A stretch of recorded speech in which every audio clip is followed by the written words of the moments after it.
Hola mis queridos hermanos, Dios les bendiga. Bueno, vamos a continuar con nuestro análisis de este hermoso libro del Apocalipsis. Ya estamos en el capítulo número 7. Recuerde la triple división del libro. Las cosas que has visto, capítulo 1, el Cristo en gloria, Cristo resucitado, Cristo nuestro sumo sacerdote. Capítulos 2 y 3, que son los mensajes a las 7 iglesias, es las cosas que son, el periodo en el cual nosotros ahora estamos transitando.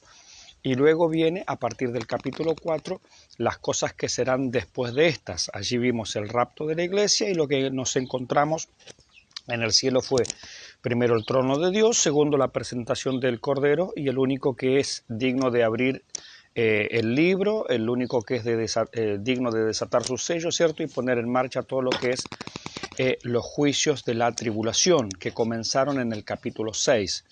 El capítulo 6 nos presentó los 6 sellos en realidad, ¿no? En total son 7, pero dijimos que el séptimo siempre es un anuncio. El séptimo sello es un anuncio, vienen las trompetas. La séptima trompeta es un anuncio, vienen las copas. La séptima copa es un anuncio, se consuma la ira de Dios y bueno, con las últimas catástrofes allí por ocurrir. Pero eso lo veremos más adelante. Entonces terminamos en el capítulo 6, dijimos que los sellos es un panorama general de la tribulación. Los primeros 3 sellos nos hablarían de la mitad primera de la tribulación, los primeros 3 años y medio, y los otros sellos, el número 4, número 5 y número 6, nos hablan de la segunda mitad de la tribulación, ¿sí? Y lo dejamos el séptimo porque todavía no apareció, pero más adelante en el capítulo 8 va a aparecer. Pero ya nos planteó todo el panorama general de lo que va a suceder en la tribulación. ¿Y con qué termina? Lo dijimos, termina como Mateo 24, el discurso escatológico del Señor. El cielo enrollándose como un pergamino y a la gente pidiéndole a las peñas y a los montes caer sobre nosotros y escondernos de la ira del que está sentado en el trono y del Cordero. Así tal cual describió el Señor la tribulación. Así tal cual, exactamente, casi con palabras calcadas, termina el capítulo 6 de Apocalipsis, que eso sería el final de la tribulación, por allá para la época de Armagedón. Pero el libro de Apocalipsis no está escrito todo de manera cronológica. Algunas partes son cronológicas, yo diría que el principio y el final, pero esta parte del medio, la parte de la tribulación, no está escrito de manera cronológica, y yo le diría que la gran mayoría de los autores coinciden en esto. La parte de los sellos es uno atrás de otro hasta el final, pero me planteó el panorama general. Ahora, cuando vaya a ir a las trompetas, va a retroceder al principio, que es lo que hace también aquí en el capítulo 7. Mire, capítulo 7. Después de esto vi a 4 ángeles en pie sobre los 4 ángulos de la tierra, que detenían los vientos de la tierra para que no soplase viento alguno sobre la tierra, ni sobre el mar, ni sobre ningún árbol. Esta imagen nos lleva de nuevo, recién el capítulo 6 nos llevó hasta el final de la tribulación, pero el capítulo 7 nos lleva al principio de la tribulación. Entonces va hasta el final, vuelve al principio, va al final, vuelve al principio. Es como la antigua máquina de escribir. Uno iba escribiendo y el carro se iba corriendo. Cuando uno llegaba al final tenía que hacer esto, empujar el carro y volvía de nuevo al principio. Es como que Apocalipsis, todo este sector medio se escribió de la misma manera. Va hasta el final, vuelve al principio. Va al final, vuelve al principio. Esa es la idea. Entonces el capítulo 7 es el principio de la tribulación. Volvemos otra vez al principio. Acaba de ocurrir el rapto de la iglesia. Y dijimos en nuestro video anterior que la tribulación no empieza al día siguiente del rapto, que va a haber un tiempo ahí cortito. 1 mes, 2 meses, 3 meses, no sabemos, pero hay un tiempo corto allí. La tribulación no empieza al día siguiente, hay un pequeño espacio allí. Así como entre la resurrección y el Pentecostés hubo un periodo de 50 días, acá más o menos, por lo menos es mi opinión, va a haber un periodo similar. También lo vamos a ver más adelante, que entre la batalla de Armagedón, que es el final de la tribulación, hasta que comience el reino milenial hay 75 días. Y esto lo dice la Biblia, lo vamos a ver luego, ¿no? Más adelante, cuando lleguemos a ese punto. Entonces, vuelvo para atrás. Entre la resurrección y el Pentecostés hubo un periodo de 50 días, un periodo allí intermedio, 50 días. Entre la batalla de Armagedón, que es el final de la tribulación, y el inicio del reino milenial hay 75 días.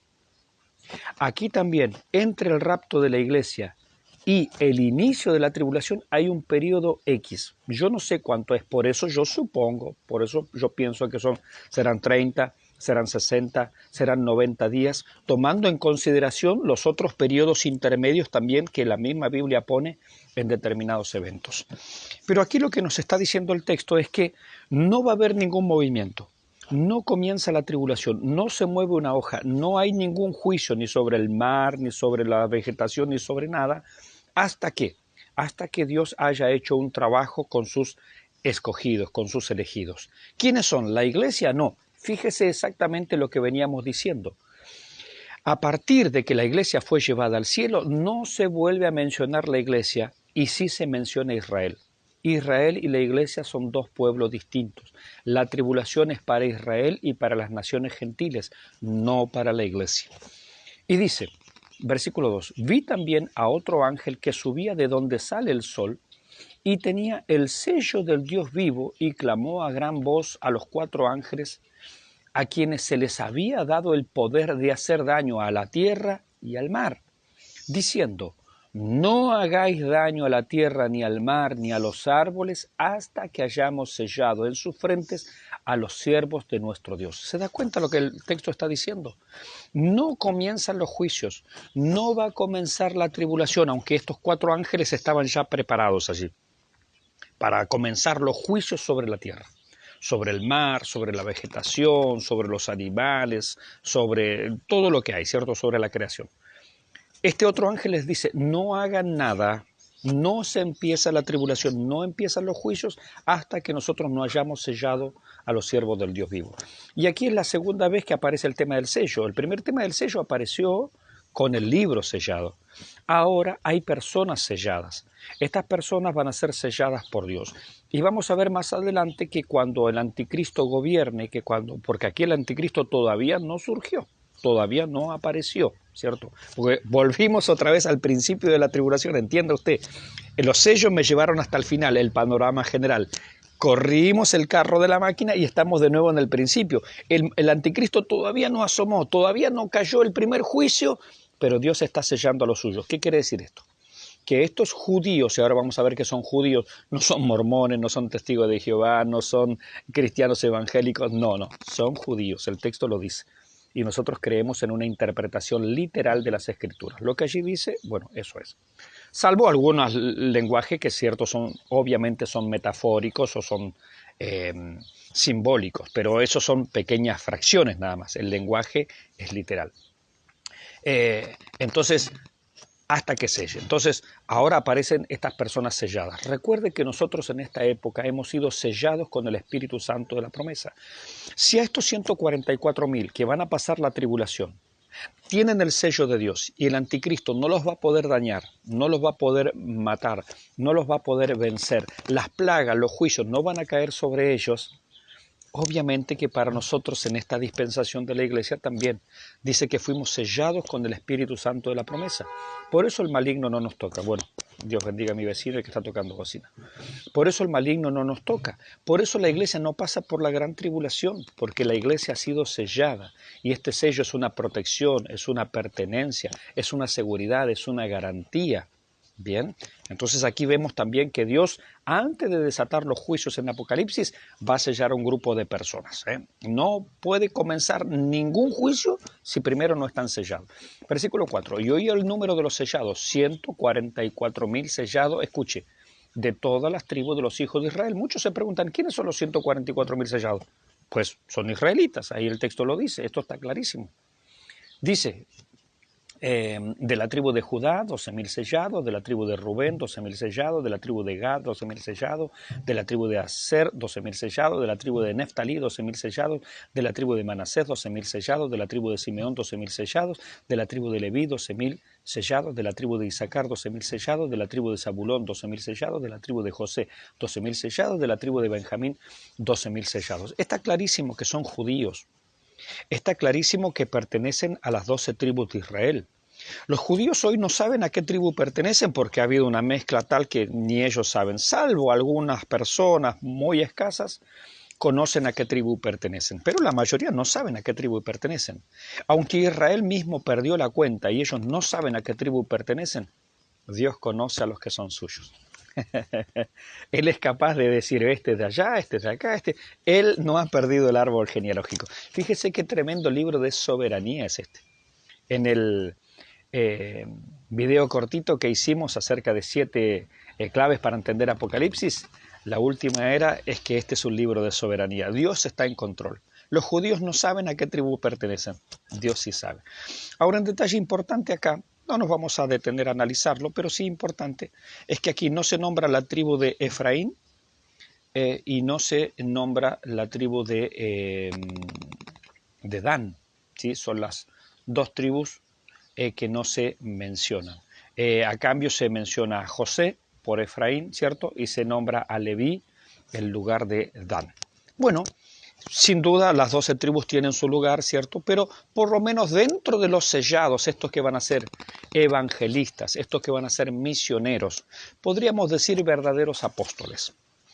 En esta época, en esta dispensación, no hay más apóstoles. Yo no creo que haya más apóstoles. La Biblia dice claramente que Pablo es el último apóstol. Para mí los 24 ancianos son 24 apóstoles, 12 que él eligió en su ministerio terrenal, el principal Pedro, 12 que eligió luego de la resurrección, el principal y último fue Pablo. Esa es mi opinión, de allí que hay 24 ancianos. Pero después de Pablo, para los temas, digamos, de la iglesia no hay más. Ahora, cuando el Señor se lleve a la iglesia, no quedan verdaderos creyentes. Quedan apóstatas simplemente, gente que iba a una iglesia, se congregaba, pero que nunca se convirtió. Ahora Dios va a levantar nuevamente a personas judíos. Recuerde que todos los apóstoles originales, para mí 24, eran judíos. Ahora Él va a levantar nuevamente apóstoles judíos, pero esto es para la tribulación. Pero en vez de levantar 12 o en vez de levantar 24, va a levantar 144.000 judíos, absolutamente judíos, judíos de pura cepa, evangelistas, misioneros, o apóstoles si usted le quiere llamar, y ellos van a recorrer el mundo llevando el evangelio. Y allí se cumplirá. Cuando el evangelio sea llevado hasta lo último de la tierra, entonces vendrá el fin. Ahí se va a cumplir esa palabra. Bueno, una vez que estos judíos, estos evangelistas recorran el mundo, a ellos no los va a poder matar el anticristo, lo va a decir más adelante, a ellos no les van a afectar las plagas, lo va a decir más adelante, ellos van a tener una labor de predicación, tienen el sello de Dios, están protegidos por Dios, así como nosotros hoy en este tiempo, por eso no pasaremos por la tribulación. Ahora, ellos van a salir a predicar al mundo, van a salir a predicar, van a llevar el evangelio por todas partes, el evangelio del reino, anunciando ya viene el reino de Dios. Lo mismo que hacía, por ejemplo, Juan el Bautista, lo mismo que hacían los primeros discípulos cuando el Señor los mandó a predicar, lo mismo que hacía el mismo Señor. El reino de los cielos se ha acercado, está por venir, está por descender, está por desembarcar en este mundo, así es que arrepentidos y convertidos. Ese básicamente va a ser la predicación. Ahora, este es el primer cuadro. El segundo cuadro es el versículo 9 en adelante. ¿Qué significa el versículo 9 en adelante? Bueno, en Reina Valera lleva por título La multitud vestida de ropas blancas. Bueno, ¿qué significa ese segundo cuadro? Este es el resultado. Estas son las personas que van a ser ganadas por la predicación de los primeros. Entonces, los 144.000 están al principio de la tribulación antes de que empiecen los juicios. La multitud vestida de ropas blancas, esta multitud innumerable que nos va a decir ahora, es el resultado final. Cuando ellos terminen de predicar, ¿habrán ganado a alguien? Sí, van a ganar a multitudes y a millones para Cristo. Gloria a Dios. A Noé le tocó, podríamos decir, como un dicho en Argentina, bailar con la más fea. Les predicó a toda su generación, no se convirtió nadie. Estos van a tener éxito. Estos van a tener un éxito tremendo, una cosecha tremenda, impresionante. Entonces Dios los levanta y los sella al principio de la tribulación antes de que empiecen los juicios. ¿Y cuál es el resultado? Este es el resultado. Al final de la tribulación, mire lo que va a suceder. Este es el segundo cuadro, al final de la tribulación. Después de esto miré y aquí una gran multitud, la cual nadie podía contar. Todo esto se salvaron por la predicación de los 144.000. De todas las naciones, ¿se da cuenta que no habla nunca más de iglesia? Es Israel o es naciones, no es iglesia porque la iglesia no está en la tribulación. De todas las naciones y tribus y pueblos y lenguas que estaban delante del trono en la presencia del Cordero, vestidos de ropas blancas y con palmas en las manos. Estos vencieron. Estos creyeron al mensaje de los 144.000, creyeron a la predicación y fueron salvados. Por eso están en la presencia del Cordero y vestidos de ropas blancas y con palmas en las manos.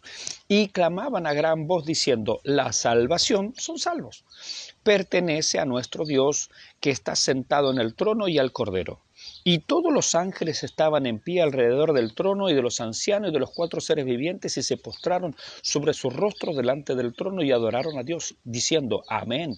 La bendición, la gloria, la sabiduría y la acción de gracias y la honra y el poder y la fortaleza sean a nuestro Dios por los siglos de los siglos. Amén. Entonces uno de los ancianos habló diciéndome, estos que están vestidos de ropas blancas, ¿quiénes son y de dónde han venido? Es la pregunta, ¿no?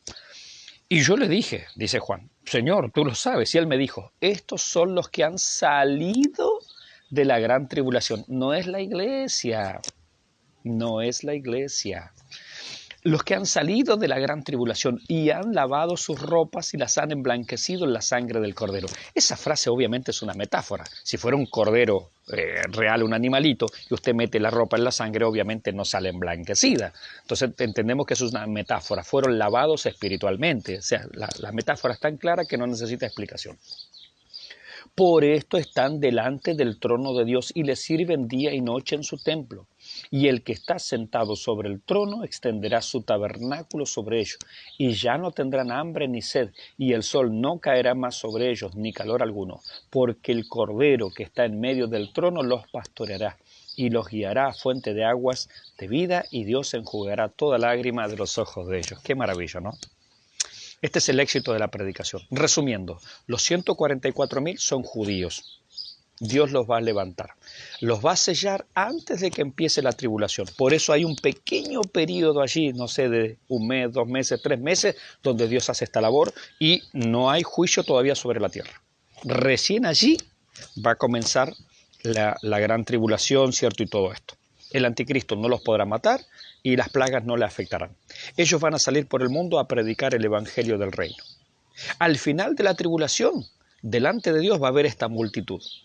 Pero si esta era gente que no conocía a Cristo, sí, pero gracias a que Dios levantó 144.000 apóstoles o misioneros o evangelistas, como usted les quiera llamar, no importa el nombre, toda esta multitud se va a salvar.